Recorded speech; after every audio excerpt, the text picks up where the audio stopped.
Elvis Presley's favorite roller coaster. This small wooden roller coaster is located in Green Bay, Wisconsin. How can such a random wooden roller coaster be so historic? Well, there's more than what meets the eye. In 2011, Bay Beach Amusement Park bought the ride. However, this wasn't the first time the ride was constructed. We have to go all the way back to 1923, nearly a century ago. From Coaster Pippin to Zippin Pippin, I'll be going over the complete history of the ride and give a brief analysis of the ride we have today.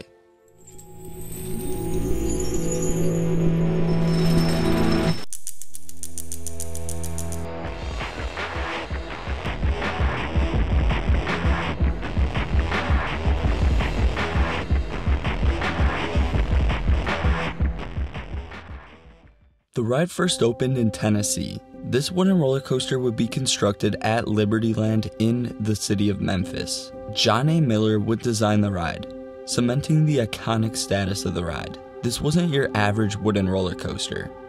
It was designed as one of the first roller coasters to incorporate upstop wheels, which is a huge deal nowadays. Almost every roller coaster utilizes these wheels.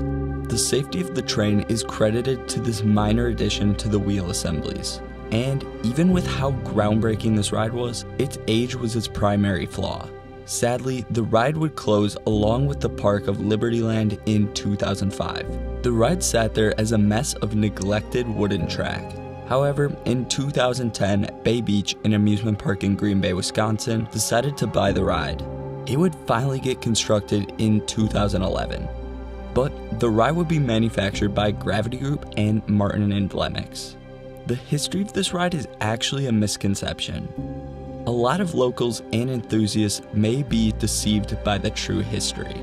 Its presence over the Midway dominates over the surrounding rides in the Bay Beach Park. So the presentation of this iconic wooden coaster is that much more grand, creating a lot more hype for locals. And this hype is elevated by the historical significance, but the impending historical value is over-exaggerated. Many guests view Zippin Pippin as a historic attraction that still stands exactly as the one from Libertyland. But Zippin Pippin wasn't actually relocated. The park even tries to advertise this on small signs that many amusement park fans don't seem to notice. Gravity Group and Martin & Vleminckx designed this ride as a ground-up ride.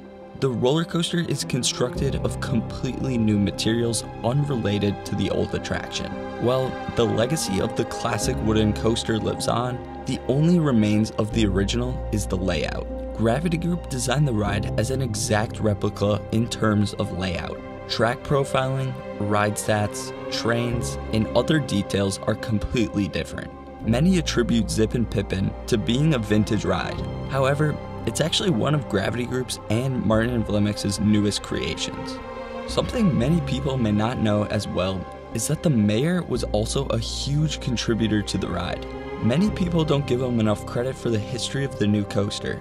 The mayor took a large political gamble by funding the ride. Rumors from prior ride operators state that when the ride had extended downtime, the mayor had to be called, rather than supervisors or mechanics. Realistically, most of the credit for the construction of the new, improved Zippin Pippin should be credited to the mayor for taking the risk. The park is also owned by the city's government. The Green Bay government technically owns the amusement park. There's no real owner of the park as a position, so the government steps in to make these decisions. One unique trait that's credited to Zippin Pippin is its cheap re-rideability. Bay Beach is famous for their use of tickets. The wooden roller coaster has always been 4 tickets, equaling $1 per ride. However, with inflation, ticket prices have increased. The well-known 4-ticket rides have been changed to 6 now, meaning each ride costs $1.25. This is still ridiculously cheap for the amazing ride you get, but the legacy of the 4-ticket rides has been changed, and this infuriated locals at first. The park has thought about switching the ticket price back to 4, but instead raising the prices of individual tickets. Another influential event that impacted the ride's history was the accident in 2016. The park ran 2 trains around the circuit, and When one train was parked in the station and the other was in the block section on the final brake run, the brakes seemed to fail and the trains bumped. This brake failure led to inspections. Eventually, Bay Beach would remove the second train as a result of the accident. The incident resulted in permanent one-train operations. Due to technical difficulties experienced by the brakes, many guests should expect Zippin Pippin to only load one train during seasonal operations. This resulted in reduced capacity, thus leading to larger lines. However, this may be required due to safety. 3 people were injured as a result of the train collisions. Safety precautions are important, so the park taking action by removing the extra trains is preferable, as safety is essential. Zippin Pippin has a long history, leading us to the great ride we have today. From Coaster Pippin to Zippin Pippin, many guests have had the privilege to be thrilled by a world-class wooden roller coaster. The ride layout is surprisingly simple. It's just a total of 4 unbanked turns from the station, and a succession of wooden camelbacks. And regardless of the simplicity, it's a really good ride experience. Somehow it manages to be unique and special. I'm unsure if it's because of the small height, the power of the airtime, those trains, the hype, or a combination of everything. But something prompts me to enjoy this ride so much, despite its layout that appears plain on paper. 65 feet, 45 miles per hour, and an out and back layout. Sounds like a recipe for a mediocre ride, many would say. But that's where those people would be incorrect. Stats don't mean much when it comes to roller coasters. Zippin Pippin is small in magnitude when compared to many other amusement rides. Yet, the ride manages to pack a better thrill than most roller coasters, even triple the size. Those airtime hills and camelbacks are without a doubt the strength of the ride. The ride plays to its strengths well. There's those 3 hills back to back. The succession of airtime is great. Front and back row will be out of their seats for some solid airtime. Back row provides an amazing first drop. You get yanked in the back. It's pretty violent. In my eyes, it's one of my favorite first drops, especially with it being how small it is. And that one hill towards the end of the ride is just as good as people hype it up to be. Easily the best moment of airtime on the ride, and the best hill on the roller coaster. Zippin Pippin's finale is amazing. That one hill is arguably one of the strongest moments of airtime I've ever experienced. It packs in so much power. It's a strong jolt, unfortunately over too soon. These elements make Zippin Pippin the ride it is. I admire the airtime and moments of laterals. Back row or front row, you're in for an outstanding ride. I'm still conflicted on a favorite row, even though I've ridden Zippin Pippin too many times to count. Reriding is a must. Only one ride will never suffice. I will always try to ride it as much as possible for those great hills and insane out of your seat moments. In its current state, the park is now allowing for bonus hours for Zippin Pippin rides after the sun sets. Night rides on Zippin Pippin are phenomenal. The ride runs so much faster and the airtime is more pronounced. This only occurs on select days. The park's effort to keep the ride operating at night is sensational. For me, night rides are a must, and many guests share the same opinion. Bay Beach is rumored to include much more after-hour operations for next season. It's said to maybe even be close to a weekly occurrence.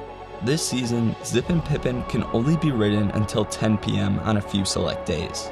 The extra hours lead to longer lines, so it definitely benefits the park. You're probably wondering, where does Elvis Presley come into the history of the ride? There's so many signs around the park hinting at this, and the locals always celebrate this portion of the history. Well, many of the signs state that Elvis rented out the ride. He rode the Tennessee version of Zippin Pippin. He ended up dying a few days after his rides. Elvis at Libertyland was his last public appearance. So Zippin Pippin plays an integral role in even the rock star's history as well. The ride's ties to Elvis Presley is what really cemented the ride to that iconic status. Hype is monumental for a ride. Zippin Pippin fortunately has received some appreciation lately in the community. Roller coaster enthusiasts all over the world are now aware of this ride, that prior was never really a well-known attraction. This recent acclaim for Zippin Pippin is even seen in the Golden Ticket Awards. This is a highly credited award for the best roller coasters in the world. Originally, Zippin Pippin has never been on most coaster enthusiast radars. However, Zippin Pippin managed to be nominated on the list as a top 50 wooden roller coaster in the world. This feat is remarkable for such a small-scale wooden roller coaster that many roller coaster enthusiasts were unfamiliar with in the past. I'm so glad to have this roller coaster so close to my home because of how monumental it is. The praise it has been getting lately makes me so happy. Seeing everyone's reactions to this great ride will always make me smile. If you haven't had the chance yet to ride this hidden gem in Wisconsin, you should go out of your way to travel to this ride. It's worth a trip. And if you have ridden it, let me know what you think in the comments below.